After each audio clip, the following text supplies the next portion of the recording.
Oh yes, I've been quite a few years in the business now, and I think I know the good spots to be and the best places to be, so that's what I look for. And in a sense, of course, in shopping centers, things are changing. Many of those are spending lots of money. They have very interesting new and different projects coming to Spain.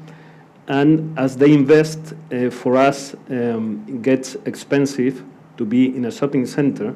So we start looking at other options. High street is even more expensive.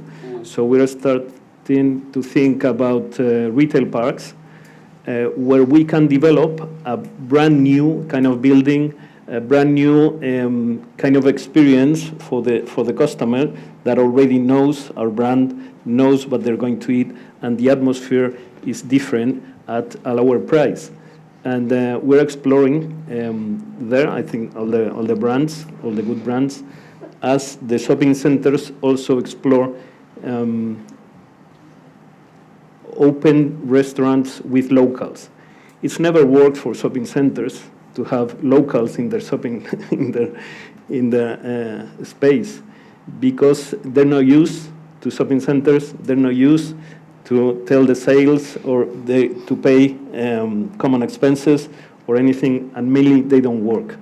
But if you go to Valencia, for example, they're doing one, I think, interesting thing with the winner of the third edition of MasterChef in Spain, that's got a restaurant already in Valencia, and it's going to open in a very important shopping center that is being refurbished, and I think it's going to be different from what it's been done before. So it's everything moves. Right? So there's an interesting point. You take somebody from the high street, a mama, papa operation, or a great restaurant in a town or city. You put them in a shopping centre, you give them absolutely no assistance to open. You don't tell them what to expect. You don't tell them how it differs from being a town or a city, and then you get surprised when they fail. That's it.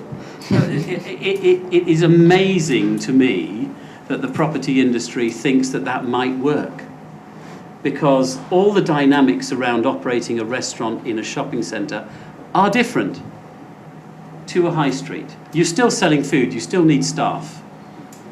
You still have to cook and prepare things. But the volumes that you deal with, the demand patterns that you deal with, the logistics of getting product and people in and out, the stuff that you do every day brilliantly in the entertainment industry is completely alien to those people. They will sit there and go, most of them haven't even worked out, genuinely, how many customers they need to serve to pay the rent. And we get asked to do business plan analysis sometimes, and you look at it, and they say they're going to pay this rent of 100,000 euros a year, and you look at it and it's got 48 seats in the restaurant, which means that they have to take 250 euros per customer to pay that rent. And you say that to the owner who's just signed the lease, and he says, but my most expensive dish is 25 euros. And I said, that's okay, you just have to sell 10 of them to every customer. Yeah? We are in our infancy in this industry. If we want to incubate, if we want to take people from the outside world, the geniuses that produce great food out there, on the high streets, in the towns, in the cities, in the villages, and bring them into shopping centres, and I genuinely think we should be doing that. We also need to hold their hand. We also need to help them. We also need to educate them that on a Saturday at 2 o'clock, it is going to be hell on earth. And coming up to Christmas and all the other holidays, it's going to be horrible. And what do you need to do?